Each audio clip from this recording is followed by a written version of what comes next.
Hello and welcome to the C3 Method Patreon weekly Q&A. Our goal is to educate you on everything health and fitness related with a clear, concise, and customized approach.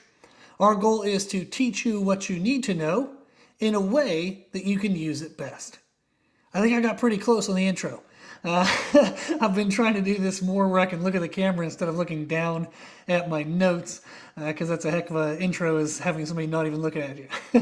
So I think I got it close enough. We'll go with it. Our goal in this video is to do the weekly Q&A for the week of May 5th. We have some good questions. I believe we have 4 nutrition, 4 training, and then a good business question.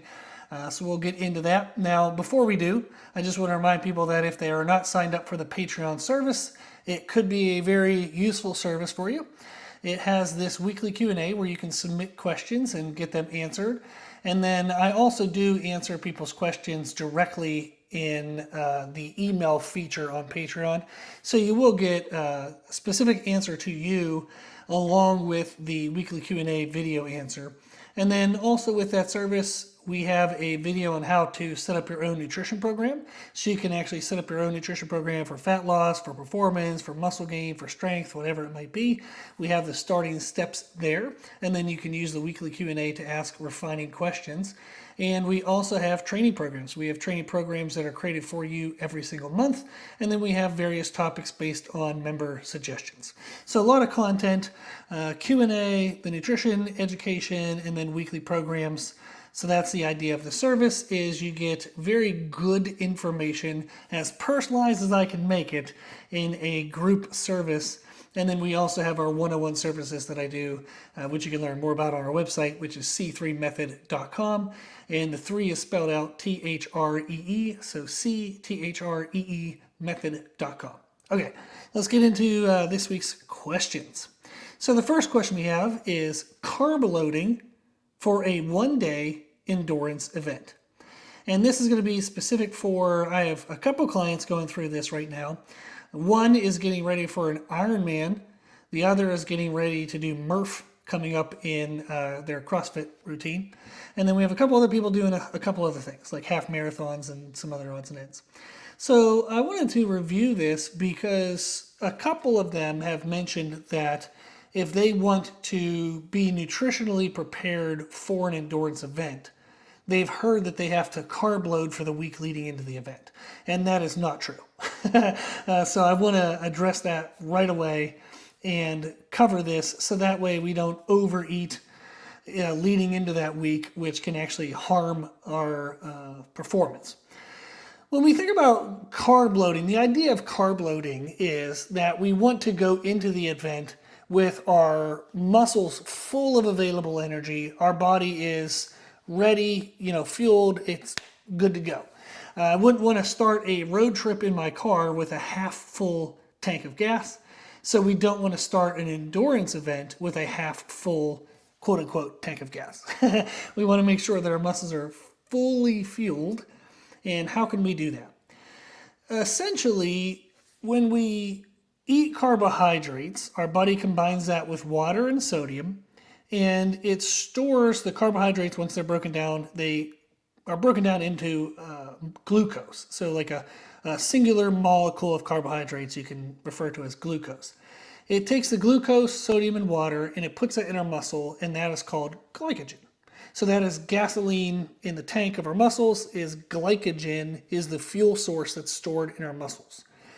Now, the idea of carb loading is if I eat more carbs, I can form more glycogen. There's a couple components. That's going to be limited on an individual basis by the amount of muscle tissue a person has, and then also how much sodium and fluid they consume. If they eat a lot of carbs but they don't really drink a lot of fluid, they can't form the glycogen. If they eat a lot of carbs, they eat a lot of drink a lot of fluid, but they don't have a lot of sodium in their foods, or they don't supplement with sodium, they can't form the glycogen. So you have to have an appropriate balance of each of those elements. And then also, our body uses available glycogen 24/7. At all times, the body is looking to say, like, oh, wow, is there any muscle available is there any fuel available in the muscle? Let me just use that. The processes our body has to go through to create fuel, if there isn't sufficient fuel in the muscle, is very strenuous. It takes a lot of calories, takes a lot of effort. So the body really doesn't like to do that if it doesn't have to.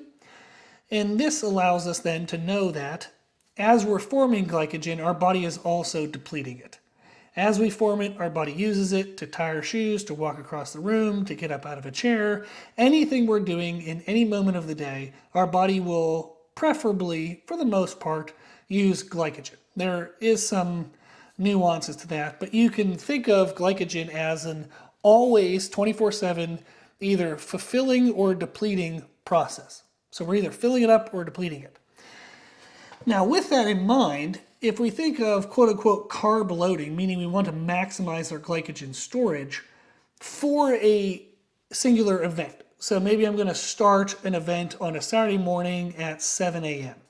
And this is a big event. I'm going to be doing it, many hours, pretty much all day long. I want to make sure I'm fully fueled. What I do on Monday before Saturday isn't going to have much of an effect because if I fill up my glycogen stores on Monday, they don't just sustain full until Saturday. They are being depleted as I go through Monday trying to fill them up. They're also being depleted. And then on Tuesday, they're being depleted as I'm also trying to fill them up. What this means is that I can fill up my storage on Monday, and then even if I work really hard to maintain a full storage from Monday to Tuesday to Wednesday to Thursday to Friday to Saturday, what I did on Monday is far gone and used by the time Saturday comes around. A way of thinking of this is that when we try to fill up glycogen, that can happen within a matter of hours, depending on how much you eat and how disciplined you are and how consistent and stuff. You can do that in the matter of like hours. Let's just, for conversational sake, to give it some context, I could do that across 12 hours, I could do that across 24 hours, I could do that across 48 hours, to where I fill it up and then micromanage it being as full as possible for that duration of time. So if I can do it in, say, 12 or 24 or even stretched out over 48 hours, there's no need for me to start 5 days ahead or 4 days ahead or 3 days ahead. One of the clients I was talking with, she brought up the concept. She's like, well, if I do this on Monday, and let's say I'm starting to taper down my activity, so that way I'm not overly muscular fatigued or have too much inflammation, my CNS isn't overstressed, my body's actually prepped and ready for the weekend event, let's say on Saturday.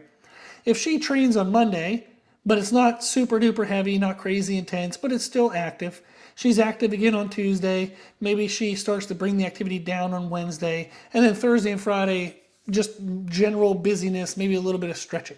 Her caloric usage, her demand for carbohydrates is going down throughout the week. So if she fills up her carbs on Monday, then tries to keep them full on Tuesday, on Wednesday, on Thursday, on Friday, she's going to be in a surplus to where she might start to accrue some body fat. Is it going to be a significant amount of body fat? No. I mean, she'll likely accrue less than 1 pound of actual fat. Let's say at most maybe 2 pounds of actual fat, unless she's going in a crazy surplus, like 1,000 calories plus a day. That might get her to accrue 2 pounds of body fat, but it's not going to be a significant amount. However, it's also not necessary. We don't need to do that. And then along with being full in our glycogen storage for that long, maybe accruing some unnecessary fat, we're also going to add a lot of water retention. We're going to weigh more. So somebody might gain, say, 5 or 6 pounds over the course of a week by trying to load too early. Maybe only 1 or 2 of that is going to be fat, the rest is going to be water, but now all of a sudden they're coming into an event 5, maybe 6 pounds, and it could be in some cases more, it can be in some cases less, but around 5 to 6 pounds or so, plus or minus some, they're going to come in heavier to that event. For some people that doesn't matter. For people who do events that are weight class based, that matters enormously because you might miss your weight class. So the summary I'm taking a very long time to get to is that we don't have to fill up our glycogen storage that early. What I would typically recommend, and what I recommended for a client who just ran a half marathon this weekend, we're actually getting ready for an Ironman. So she did a really long duration biking event on Friday, and then she ran a half marathon on Sunday. And we purposely did the half marathon with fatigued legs, so that way she would feel a little bit what it's like having to run when her legs are pre-fatigued, which is what she's going to experience in the Ironman, is having just fatigued legs and still having to move and do what you're supposed to do. For her, and this is what I'd recommend for most people, is 2 days before the event, we do want to start to eat a sufficient amount of calories to make sure that we're starting to fill up our glycogen. We're starting to provide the body with what it needs to feel properly fueled on the day of the event. Typically, how I would set this up is 2 days before the event. So if the event is on Saturday, you would start on Thursday morning. And then you're going to do it again on Friday, and then we would have our event on Saturday. So 2 days before the event, we want to eat about 10% over our maintenance calories. This is going to put you in a surplus. This is a very cautious surplus, by the way. So you don't have to worry about accruing a ton of body fat, and some people would actually need to go higher than this. But in a general sense, for most people, this would be a good safe approach that will give you something to start with, and you can tweak as you go later on and experiment more with this. But eat in a 10% surplus above maintenance. So you can find out your maintenance calories by typing in bmrcalculator.net into Google. You're going to go to calculator.net website. There's a BMR calculator. Put in your age, height, weight, and if you know your body fat percentage, you can enter that. It's going to give you an idea of, it'll tell you what your BMR is. Which is still an estimate, but I've done exercise physiology labs at the university level, taught it for over 7 years, and these calculations are close, as good as you're going to get with a calorimeter and all the other tests. So good enough. It gets you a good ballpark of what your BMR is. And then there's a chart based on your activity level. It would tell you what your maintenance calories are. So you can use that to get a rough estimate of what your maintenance calories are going to be. Within easily 100, 200 calorie estimation, which is close enough. You then want to eat 10% above that. Out of those calories that you're going to be having, you want around 1 gram per pound of body weight in protein. You can go a little under, a little over, depending on your preference, but 1 gram per pound of body weight in protein.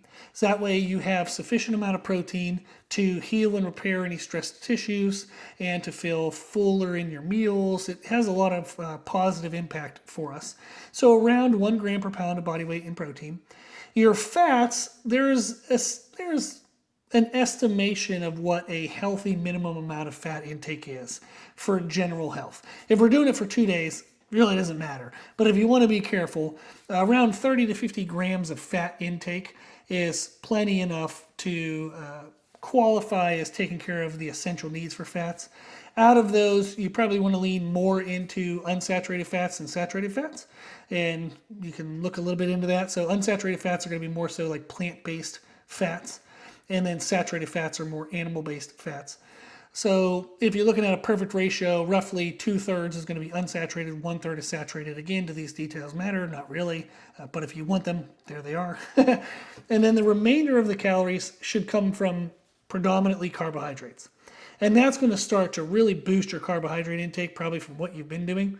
And that'll ensure that you're eating enough carbs that your body starts to fill out. Now, is this setup is absolutely perfect for absolutely everybody listening to this? No. But if somebody's been eating around maintenance calories or possibly under eating, this is a great setup.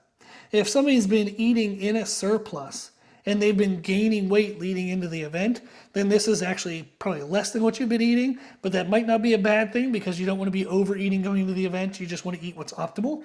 If you overeat, then you're accruing a bunch of unnecessary weight, you're accruing a bunch of unnecessary digestive stress, and maybe you come in feeling bloated and heavy and maybe have some bathroom issues. So this isn't a bad way to start for everybody. So that's why I want to throw it out there.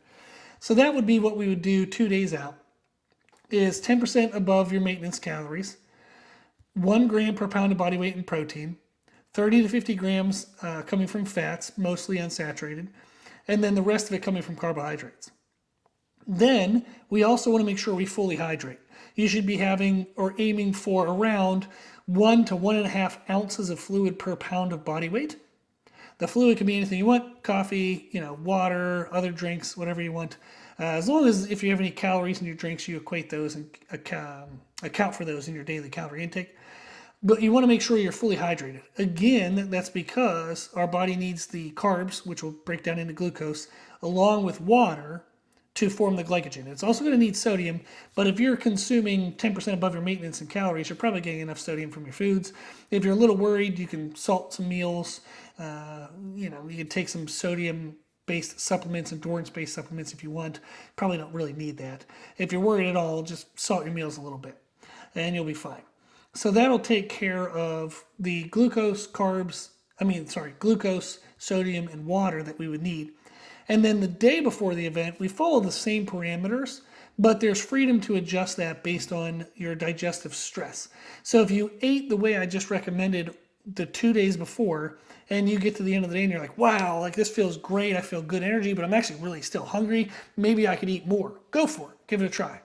If you get to the end of the day and you're like, oh my gosh, I'm stuffed, I feel bloated, I feel gross, then I would look at what I was eating, maybe try to bring fiber content down. And that's going to sound weird, but sometimes when people have too much fiber, especially if you're all of a sudden eating a lot of carbs, you might be fearful of the quality of the carbs. So you eat a lot of fruits and vegetables, you eat a lot of fiber out of nowhere. That can cause a lot of gut distress. So be mindful of your fiber. There is recommendations of how much fiber a person should have per day, but it really would actually depend on how much fiber you have leading into eating this way. So if you normally only have 20 to 25 grams of fiber a day, and now all of a sudden you're having 50, I would bring the fiber down a little bit on that second day just to address that gut distress. However, if you don't really have any fiber ever and you're kind of backed up, you feel like, oh my gosh, I need to go to the bathroom, then taking a fiber supplement actually helps because it can actually help push things through the intestine and get you to go to the bathroom. So for some people, they might need to bring fiber down in order to get rid of gas and bloating, maybe diarrhea. Others, maybe they have to bring the fiber up to make sure they at least get to go to the bathroom before they pile in 2 days worth of food and then go do an endurance fit. But with that much hydration, with drinking about 1 to 1.5 ounces of fluid, your bowel movements are probably going to be okay, especially considering the volume of food you're eating as well. But that is something to be aware of, is manipulating the fiber intake to account for what you need to adjust in your digestive system. There you go. So that is an approach that can work very well and is relatively simple, is to eat 10% above your maintenance calories, 1 gram per pound of body weight in protein, around 30 to 50 grams of fat in a day, and then the rest of it being carbohydrates. Start that at 2 days out, and then do it again the day before, but adjust a little bit based on digestive stress, and then make sure your hydration is around 1 to 1.5 ounces per pound of body weight. Boom. Okay, I think we got that pretty good. If anybody has any follow-up questions, always let me know. You can let me know in the Patreon app. That would be the best way to get a hold of me. You can also comment probably in any video we have. I'll get a notification for it. And then also on the Patreon app, our homepage, we have the questions post. You can always post your follow-up questions there as well. Okay, next question. When you're on vacation and you can't train like you normally do, how much do you adjust your nutrition? And how much would you adjust it for 1 week compared to 2 or more weeks? Okay. So typically, when I can't train the way I normally do, I do a couple things. Number one is before I leave for vacation, I try to overextend myself a little bit. I try to push really hard in training, kick my butt. I just kind of get in as much as I can, make sure there's no stone unturned before I leave for vacations. That way I have a lot of muscle damage and body stress that my body will be processing and going through during vacation, which helps burn more calories. While on vacation, I try to increase my non-exercise movement. So I try to increase my daily step count. So if I can go for a walk in the middle of the day, I will. If I have an option, to take the stairs versus the elevator, I'm going to do that. I always laugh. My wife Meredith and I, we've been very fortunate, very blessed to get to go on a couple cruises. And we always laugh because our step count is like 10,000 plus on vacation because we're always up and active and we're excited and we're moving. Whereas in our regular life, we might have to put in some intentional work to get to between 5 to 10,000 during the day. So we end up actually moving more on vacation anyhow.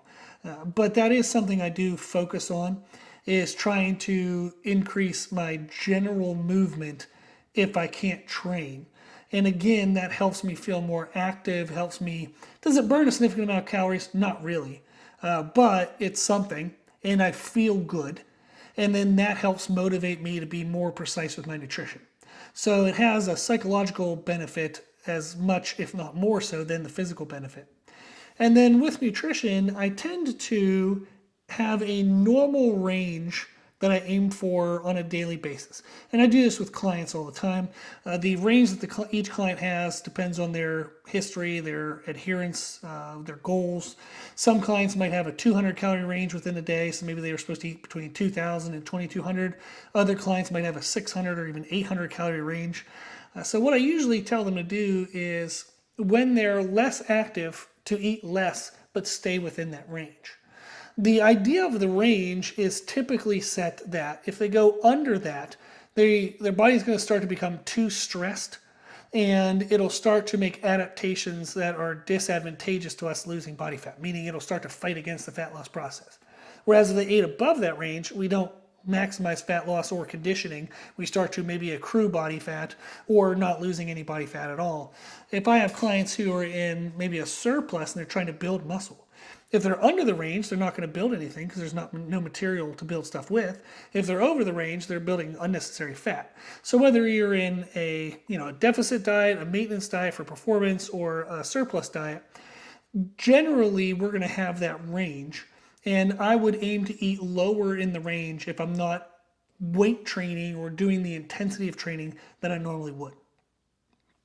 Do we need to go under that range? I would argue no. The only time I would consider that is if it was an extended period of time.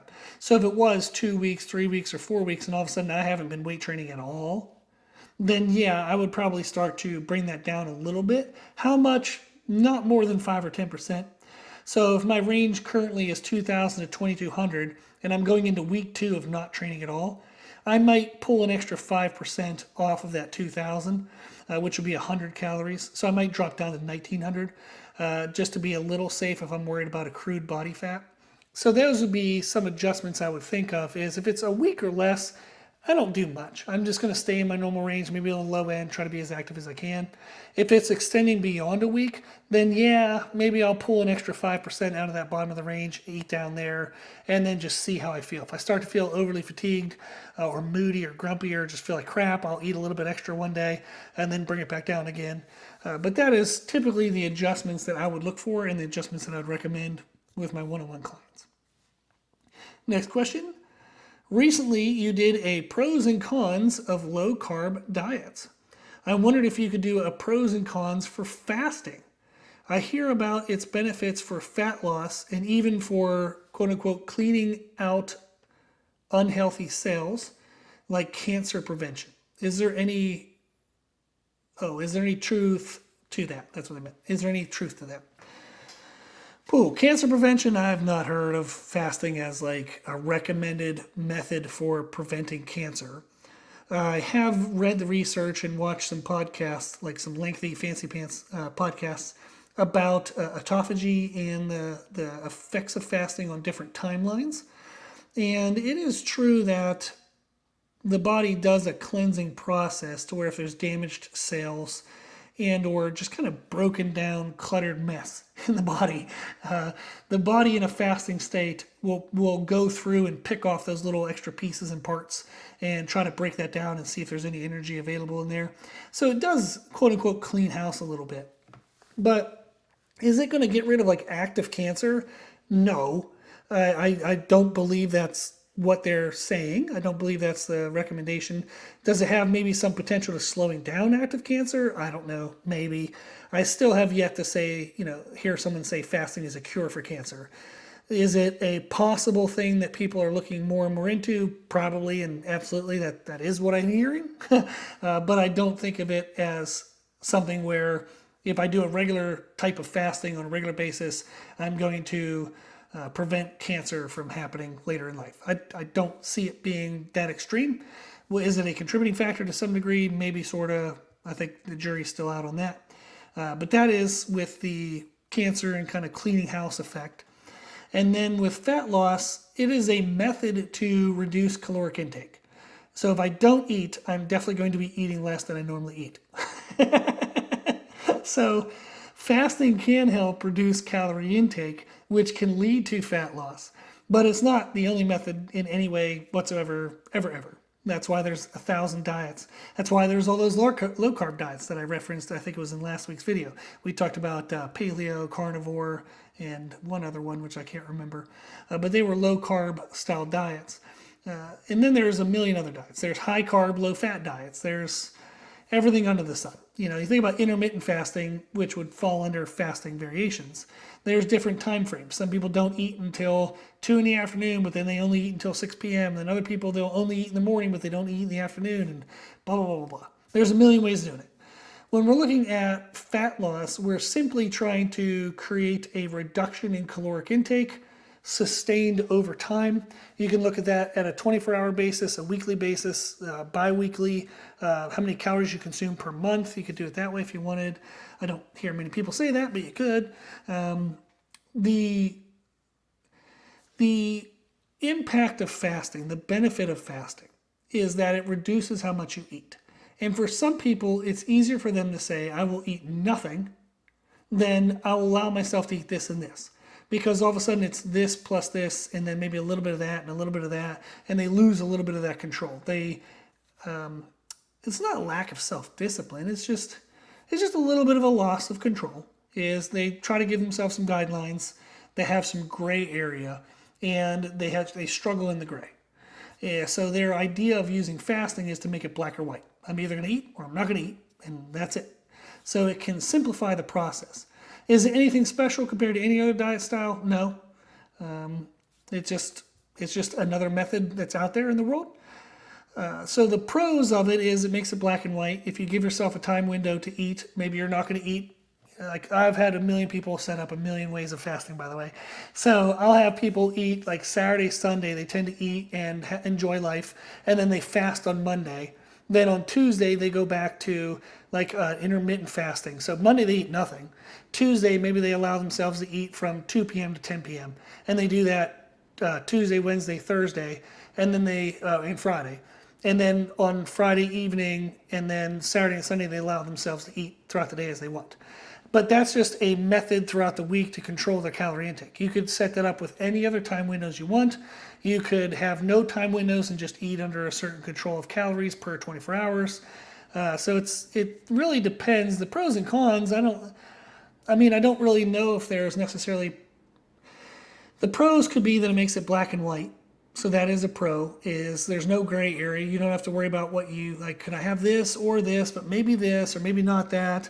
Like one example is peanut butter. If people allow themselves to eat like a nut butter, it has natural sweetness to it. So like 2 tablespoon serving starts to turn into like how much can I fit on the spoon serving. So that's that loss of accuracy and that loss of control. So if somebody struggles with that, a pro of fasting is that it gets rid of that and it just says yes or no. I either eat or I don't eat. The con of fasting is often the misinterpretation of what's happening, in the sense that there is weight loss happening versus fat loss. And what I mean by that is when somebody just doesn't eat, you're now not ingesting the normal weight of food that you would eat. You're also not ingesting carbohydrates, which store water in your muscle cells. So you're now not going to have the weight of normal water retention. So you're not going to have the weight of the food that you would normally eat. You're not going to have the water retention associated with the food that you would normally eat. So you're going to weigh less. So if somebody fasts on a Monday, from Monday morning to Tuesday morning, they might lose 4 pounds. Is that fat? No. Is that water? Yes. So we know that fat loss is equated to caloric reduction. And we know that in general, 3,500 calories represents 1 pound of fat. So if I went from Monday to Tuesday and I normally would eat 3,500 calories in a day and I didn't eat that, could I have lost 1 pound of fat by Tuesday? Sure, theoretically. If I normally only eat, say, 2,000 calories and I don't eat any on Monday, did I lose 1 pound of fat by Tuesday? No, because I didn't miss out on 3,500, I only missed out on 2,000. So you can spread that like caloric deficit, the 3,500 deficit, if you want to lose a pound of fat, you can stretch that out across 1 day, 2 days, 3 days, 4 days, however you want, the whole week if you want. But what you typically see when you fast is your weight will drop significantly, often more than a pound in a day. And that is not going to be fat loss. That is the loss of weight of the food that you would normally eat, and then the loss of the water retention associated with that food. So people will misinterpret fasting as fat loss. So they'll say, well, man, every time I do that, I lose like 5 pounds of water. Yes, not fat. So once they go back to eating normal food, that weight starts to creep back up. And then they're like, oh, I guess I got to fast again. I got fat again. No, you didn't. You just put water back in your system and you have the weight of the food that you're eating in your system. It isn't fat. Again, you have to be in a 3,500 calorie surplus to accrue fat. And that's a surplus above what your body just needs for regular activities and maybe building muscle tissue and repairing tissues. So anytime we eat a surplus, our body actually allocates some of that surplus immediately to various processes that have been underfueled. So it isn't like as soon as I eat 3,500 calories extra, I've gained a pound of fat. Some of that 3,500 calorie extra goes to processes that are really essential and helpful for us. So maybe out of 3,500, my body used 1,500 of it. So now it's actually only a 2,000 surplus. So there's a lot of things that factor into fat loss versus weight loss. When we're fasting, people misinterpret the amount of weight being lost during that process as purely body fat, and that is not the case. So I don't know if that was a perfect pros and cons list, but it gave you a little bit of the positive and negative aspects of fasting. The next question we have. I recently was surprised for my birthday with a cruise vacation coming up in July. Congratulations. I know the timeline to get lean should be longer, but I want to lose as much fat as possible before the cruise. I have listened to your how to set up a nutrition program video on Patreon, but wanted to know how aggressive should you start a diet? How large of a deficit can I start a diet with? Okay. Typically what I recommend is to not go lower than BMR, and even getting close to BMR is not really even necessary. You can be 10% above BMR for sure and still lose a significant amount of fat. So again, I would type in bmrcalculator.net, go to that calculator online, type in age, height, gender, I think, and then body fat percentage if you know it. So it's, what is it? Age, height, gender, weight, all of the stats. I laugh, I say that 1,000 times. I think I even said it earlier in this video and I forget. But put in all that personal data and then it'll spit out what your BMR should be. Don't go lower than that. Can you? Theoretically, yes, and for a short period of time, sure, blah, blah, blah. But if you're looking at it for, right now, you're asking for July. So you still have all of May, all of June, and then whatever of July. So you'd have, I'd say, at least 8 weeks, if not more. To drop below BMR is very extreme, and I would really only do that if somebody's making like a weight cut. And we're trying to do that in a couple days, maybe a week at most. You don't really want to drop below BMR on a sustained long-term basis. There starts to be a lot of negative adaptations by the body and it actually starts to fight the fat loss process. So we want to stay at it or a little above it just to avoid the negative maybes. So BMR plus 10%, probably as low as I would go to start a diet. And that's a good general recommendation. Might there be cases where I might adjust that? Sure. But that would be a general recommendation is BMR plus 10%. You can start that aggressive and see how you feel. Give yourself maybe a day or two where you can eat a little above that if your energy is crashed, if your mood is crashed, if your recovery is crashed, if your motivation to do anything is crashed. Eat a little bit above that and then drop back down. So you give yourself like a little bit of a range and just push lower in the range down to BMR plus 10% as often as you can, but eat a little bit more and that's okay. There you go. Cool. Training. I'm currently feeling stuck between not having enough muscle to appear muscular, but not being low enough in body fat to also appear muscular. When I diet, I feel too skinny, but when I train for growth, I feel that I do get bigger / thicker. However, I can never see muscle definition. How should I train to address this? Should I do bodybuilding workouts to build muscle, but add cardio to help lose body fat? I'm not sure what the right type of training would be to fix this issue. Okay, so they're too fat to see muscle, and they feel like they don't have enough muscle that when they try to get rid of the fat, they feel skinny. Okay, totally understand. I've spent my whole freaking life there. So I graduated high school. Well, I started like exercising and trying to adjust my nutrition when I was 15. By the time I was 18, I was very skinny fat. I was 165 pounds at 6 foot tall, but no visible muscle everywhere, anywhere. You could grab fat rolls around my waist. I was a very undermuscled, but fat person at 165 pounds at 6 foot tall. So I spent my whole life trying to get rid of fat and build muscle. So I understand the struggle. Typically, what I would recommend in this case is to get fat off and then build muscle.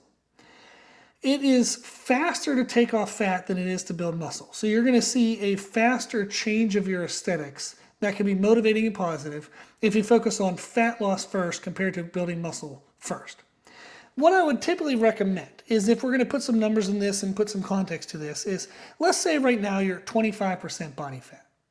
Push to get down to like 20% body fat. And then stay there a little bit, build some muscle, get some, size to you, eat to relax and allow your mind to recover from the dieting. Maybe you go from 20% body fat up to like 22%.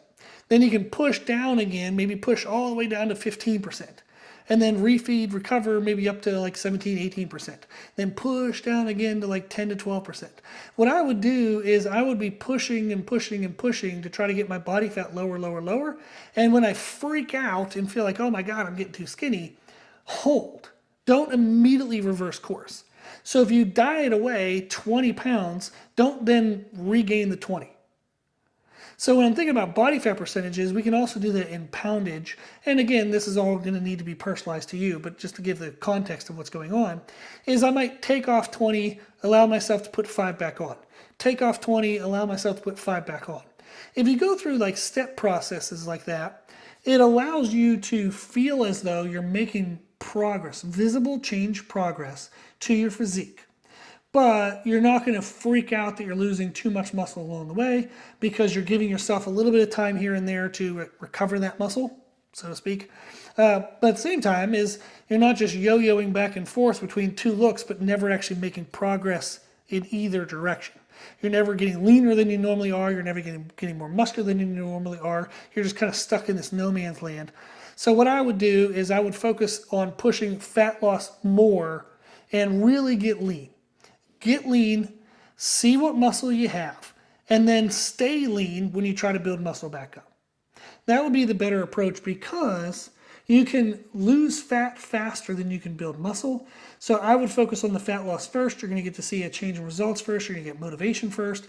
And then typically our society in general values leanness over like fat muscle. Like if somebody's muscular but they're kind of fat, we tend not to value that look as much as we value the look of leanness, even if the person's kind of like, okay, they're lean, but they're kind of skinny. Yeah, but they're still lean. That tends to be something that our society favors. Now, when I say society, do I mean that you have to do what other people deem to be valuable? No. When I'm saying society, I just mean in general, anyone listening to this tends to value leanness over muscle mass. So you probably would value leanness over muscle mass. That's I'm using it as like a generality. Is if you get leaner first, you're going to be excited, you're going to feel good. Maybe take your shirt off at the beach. If you're a female, keep your shirt on, but maybe wear a bikini. So we're going to feel more confident in our skin the leaner we are, and then we can build muscle. Whereas if you build all this muscle, but you're fat, you're not going to feel confident with yourself. You're going to be like, oh yeah, maybe I look good in a t-shirt, but I'll never take my shirt off in front of people. Or, oh, I don't want to have to like bend over and somebody sees my belly stick out. You're just going to be more self-conscious through the process if you focus on building muscle and staying fat. Whereas if you let the fat go first, then build muscle, it's usually a better mental process. Now, how would you train for that? Is you train for fat loss. Well, this is fun. Okay. The short version is you would be dieting, you'd be eating for fat loss, and you can still train like a bodybuilder. So, do you need to do cardio? No. I mean, cardio helps burn off some calories. So maybe you can eat more. If I burn off calorie like 500 calories in cardio, I get to eat 500 more calories. So maybe I don't feel so starving and miserable in my diet in order to achieve the same amount of fat loss as if I were to just not do the cardio and not eat that 500 calories. So cardio is really just a way to manipulate calorie surplus deficit, calorie intake. I can either eat less or I can do more. So you can use it towards that. But it doesn't help us sustain muscle tissue. It doesn't really help speed up fat loss. Like you can't just do cardio and not pay attention to your nutrition. Nutrition has to be dialed in. So I would eat for fat loss, but train for muscle growth. Meaning I would train like a bodybuilder, because that like bodybuilders are the most muscular people on the planet. So if you want a lot of muscle, train like them. So train like a bodybuilder, but then eat for fat loss. You can do cardio if you want to, as long as it doesn't feel like it gets in the way of muscle building, as long as it doesn't feel like it gets in the way of causing like extreme cravings or too low in calories, and now all of a sudden you freak out and you overeat one day. So cardio is the least useful in those three elements: is nutrition, weight training, and then cardio. So nutrition, I would get that dialed in. Make sure you're in a little bit of a deficit to promote the fat loss. You can watch that video of how to create your own nutrition program. That's on YouTube and on Patreon. And then train like a bodybuilder, and then do some cardio if you need some step count and some general movement. But that would be the answer. Cool. Okay, next question. Hey, Rob. As you know, oh yeah, I know this person. They're a client of mine. So, hey Rob, as you know, I've started training people myself. I do use your programming for inspiration, but make changes to each individual as I feel is necessary. Great. It's a great way to use the programming in Patreon, by the way, is you can absolutely use that if you're a trainer as a great structure to build from and personalize. So you can use any of the programs actually to save yourself from having to write full programs if you're a trainer. They're pretty much written for you, and then you just modify them. One aspect of making changes that has been challenging is knowing what rep range to assign for different movements. How do you determine how many reps you should be doing? Okay, there's general ideas, general concepts. Let's go through those. If I'm looking at strength and explosion, it's typically 5 reps or less.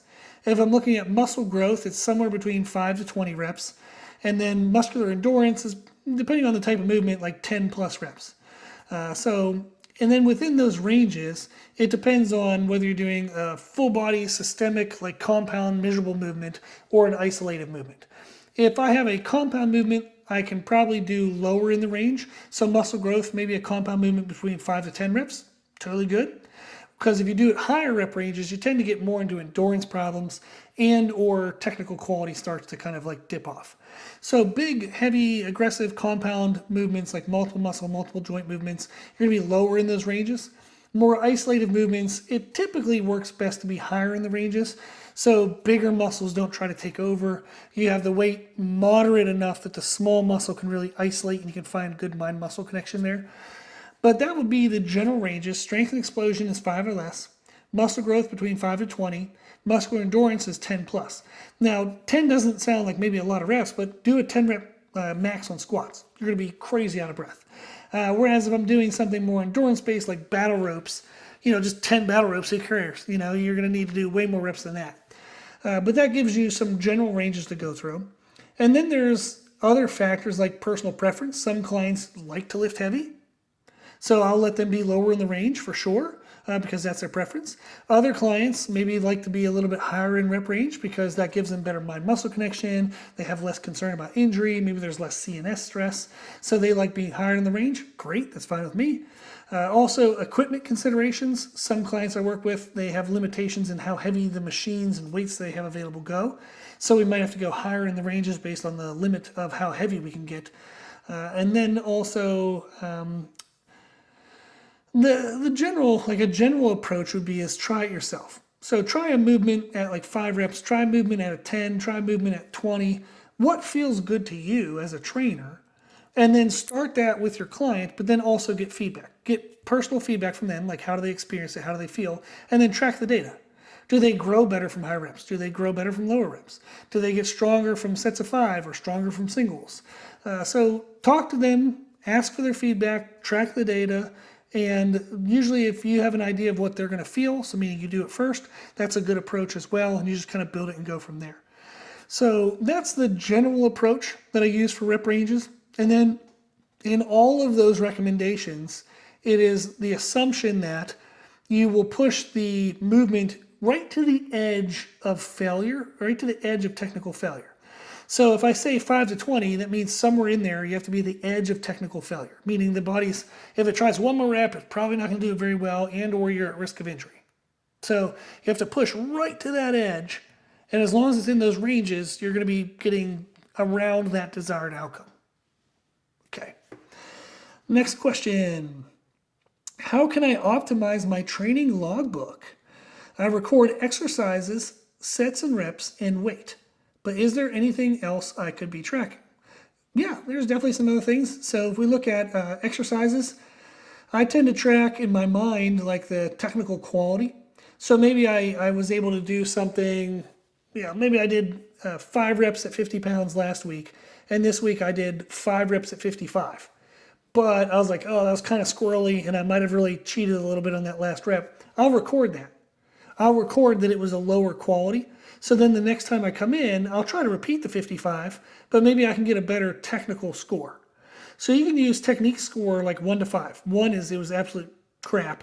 2 is kind of crappy. 3 is about average. 4, I felt that there was a little bit of an improvement on how I normally do this. 5 is like, man, I freaking aced these. It looks like I could film a tutorial video and send this out to people. So if you have a scale of 1 to 5 and you do like maybe a new weight or a new rep scheme or something, and you're only at like a 2 on a technical scale, then don't worry about pushing reps or weight next week. Just see if you can get to a 3 or a 4 or even a 5 on the technical scale. So that's something you can track as technique quality. And that's something you would track like per exercise. You can also track rest times. So if you normally rest 3 minutes, but now all of a sudden you got down to 2.5 minutes, that's a form of progression. So you can track rest times. And that also helps because if people have inconsistent rest times, so maybe they rest 2 minutes between 2 sets, they start BSing with a friend and it's a 5-minute rest. That third set, you're going to blow your numbers out of the water. And you're like, oh man, I'm going to be so ready to move up in weight next week. No, you're not. You just took a 5-minute rest rather than a 2-minute rest. That's why we were able to perform better. So if next week you stay with a 2-minute rest, you're going to get destroyed. So tracking rest times is super helpful. Another one I have written down here is progressive stimulus score. You don't have to do this, but I'm just throwing everything out there. When we think about progressive overload as a way to push the body to continue to develop, it's not really overload as much as it's stimulus. This is why I can get away with changing clients' training programs every 4 weeks. Because what I'm really looking to do is push the stimulus that we're applying to the muscles. So if we're changing movements every 4 weeks, how are they really progressing major overload? Well, they are. And part of the reason why I do this is from week 1, you're going to just learn the movement, figure out what's going on, try not to kill yourself. Week 2, okay, I'm a little more in tune with what's going on. I was probably able to do a couple more reps, maybe a little bit more weight.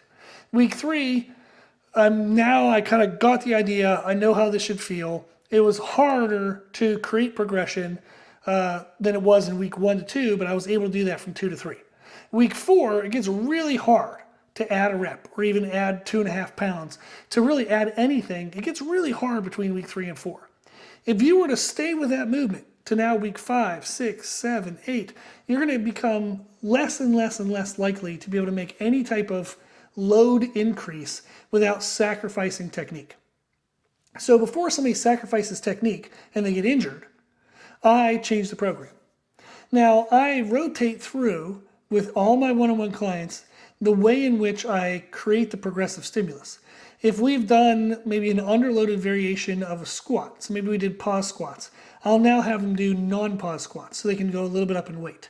But maybe we were doing already an overloaded variation of deadlift. Maybe they were doing elevated conventional deadlift, and that made it super freaking heavy. I'll now go down to like regular floor deadlifts with an eggshell touch, like a very light touch between the reps. That's going to bring the weight load down on that movement, but it gives them a chance to refine their technique. So I've pushed the intensity load, the stimulus load on the squats. I brought the stimulus load down on deadlifts, but this allows them to catch up on their technique. So the previous program, they had technique improvement possibility in squats by doing pause squats. Now we're going to go for load increase. Where deadlifts, they were at load increase. Now we're going to drop back down to technical improvement. So I'll fluctuate with competing lifts and non-competing lifts for the programming. So that way we're always fluctuating between opportunities to improve our technique at lighter weight loads, and then normal weight loads, normal technique, and then overloads in weight where we're just trying to hold on to whatever technique quality they currently have the ability to do. And then I rotate through those waves in their programming. And I'll do that for every client. They often don't know that. But what they're going to notice is different elements of the program feel harder or easier than other elements, but the program never feels easy. So every time they do the workouts, they get new workouts, they're going to be like, oh man, this kicked my butt. Like this was super hard, this was super hard. I did better than this than I thought I would. So there's going to be like that little bit of ebb and flow. But what we're really looking for is progressive stimulus. And that's how I create that within their programming. So you can actually write that in your own programming and say like, okay, on this movement or this muscle group, do I want to work on improving my technique? I'm going to use an underloaded variation. Am I going to work on just kind of normal stimulus? Then it's a normal loaded variation. If I want to work on just max power, max overload, I'll use an overload variation where I know I'm not going to probably make my technique better, but I feel confident in my technique, so I want to maximize what I can do with my technique. You can create that in your own programming, and that makes it a lot of fun, and that adds the complexity and the progressive stimulus. So that's something you can pay attention to. So you're tracking in your logbook, is this an underload, normal load, or overload? And you can track that. Some other things I have written down is lifestyle factors. You know, how did you feel coming into the training? How was your sleep? How was your food? How was your hydration? How was your stress? So if you come in and you have a rough workout, you're like, oh dude, I had no sleep. I would actually write low sleep on my training logs. That way I know why that workout was super hard. Or maybe I had a killer workout and I was like, dude, I slept great, I ate great, maybe I even had extra calories. So maybe I had a surplus today because I was just so bogged down and tired from the day before. So I decided to eat more and I had a killer workout. Well, write that down because the next time you do that workout, if you don't have that extra calories, you might not have a killer workout. It might be really freaking hard. So anytime you change lifestyle factors like sleep, food, hydration, stress changes, you want to make note of that in your training. So those are things that you can add to your training log. You can add some of those, any of those, see if you find them helpful, eliminate them, modify them, but that at least gives you some idea of some elements you can play with. Next question.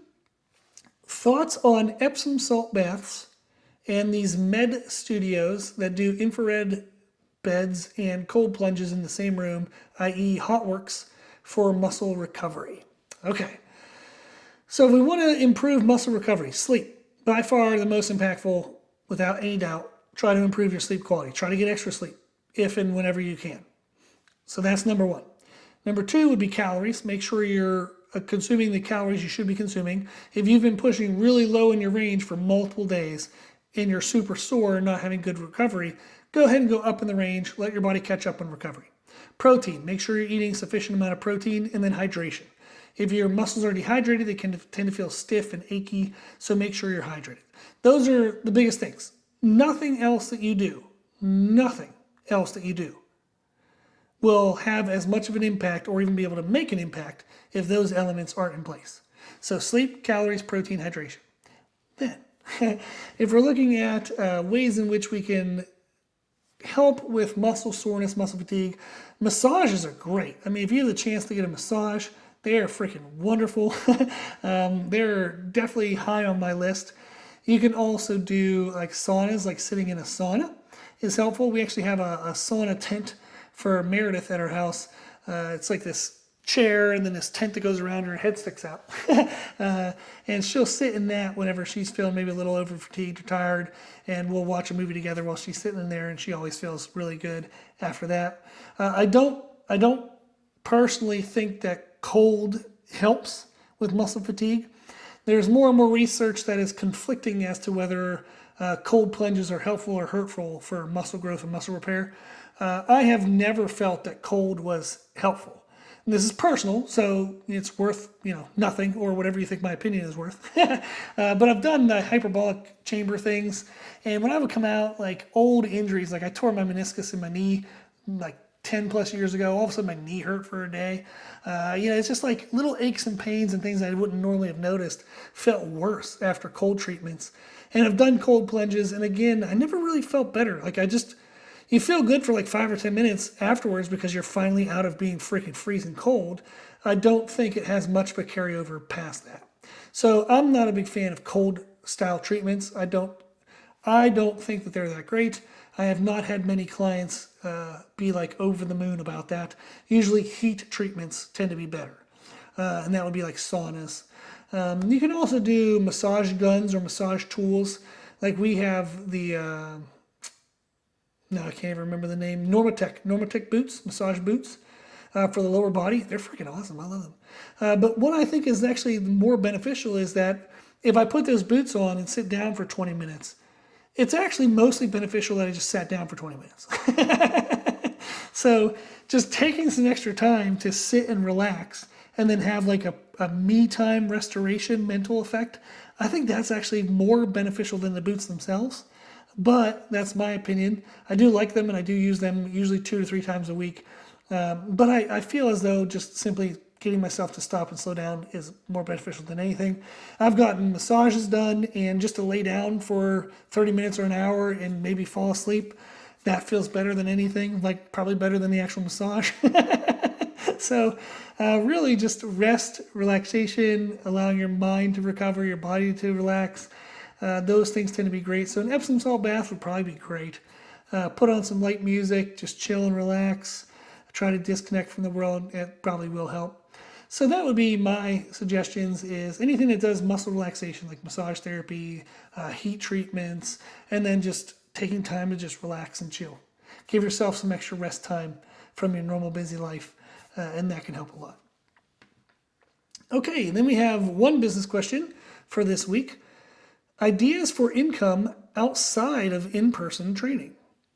I'm currently maxed out in hours I can do to sustain a positive work-life balance, but I want to continue to grow my income. How have you adjusted for this in your career?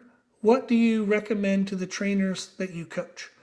Nutrition coaching, by far, if you don't do that, I would highly recommend that. And again, in that video we have on how to set up your own nutrition program, it's structured in the way that it teaches you how to do it for other people as well.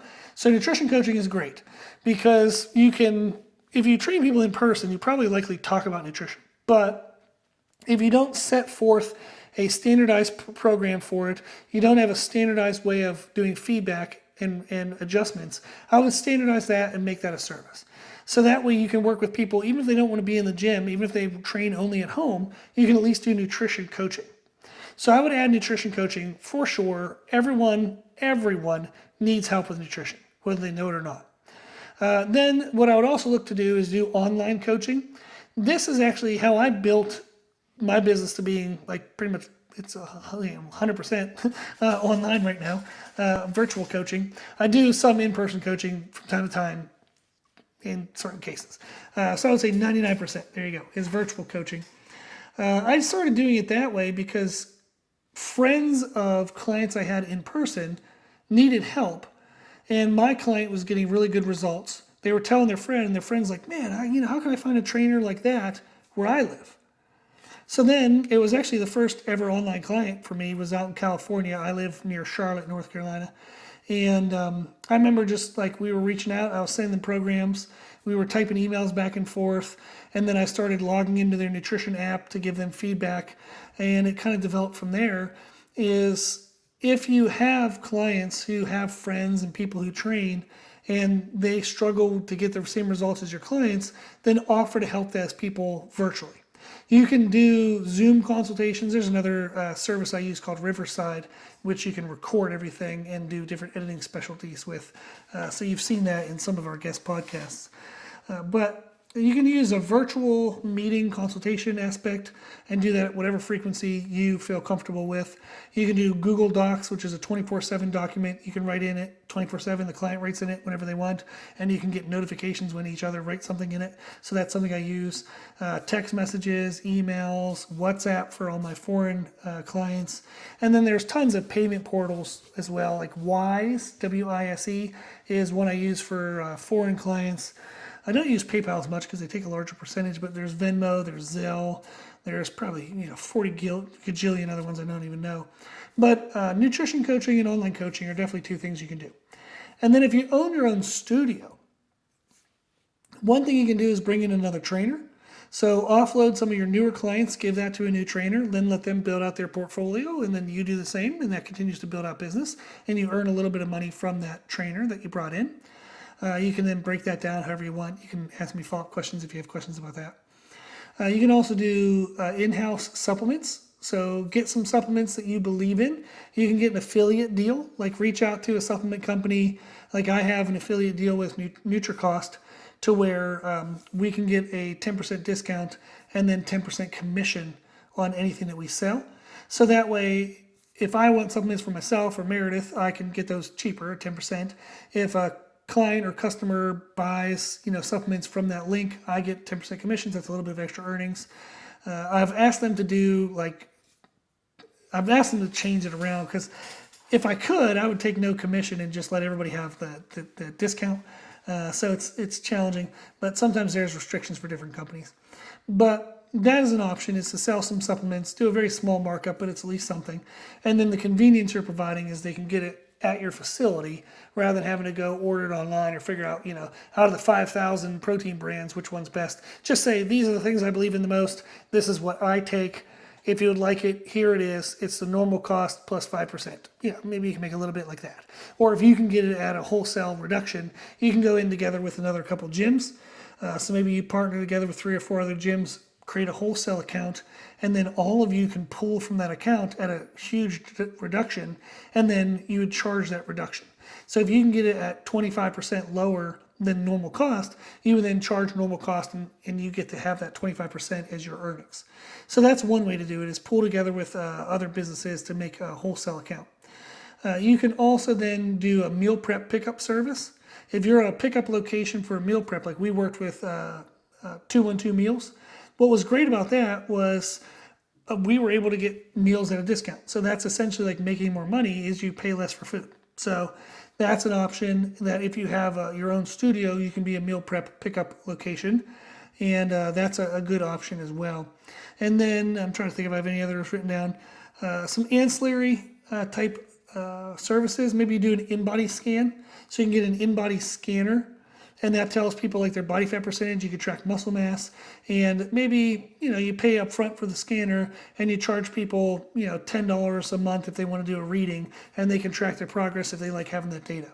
You can also have a recovery station. So maybe you get some Normatec boots, and you could charge people and say, hey, after the session, if you want to use the Normatec boots for 30 minutes, it's X amount of money. And they can sit, use the boots, and then peace out, and you get a little bit of money for having the boots. Eventually, you would make more than what you paid for the boots. But ancillary services, maybe recovery stations, stuff like that, to where it's kind of self-directed by the client. You provide the product, but you don't have to provide your time. That's another option as well. So hopefully those were helpful. So thank you for the business question.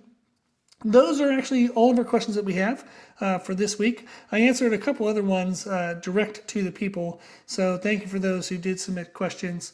I appreciate it. That's the whole point of the Patreon service, is just getting to offer an essentially like a one-on-one type help, but the group learns from each question as well. Okay, let me read through the final little part here. If you have any questions, if you need anything, let me know. Our email is c3method@gmail.com, and it's 3 spelled out, T-H-R-E-E, so C-T-H-R-E-E method.com.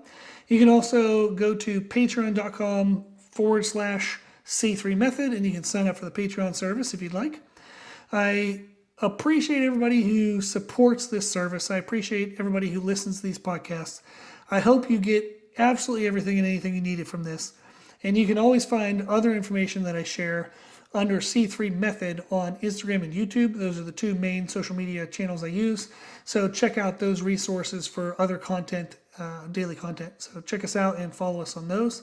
And then, as always, I hope this was helpful, and thank you for listening.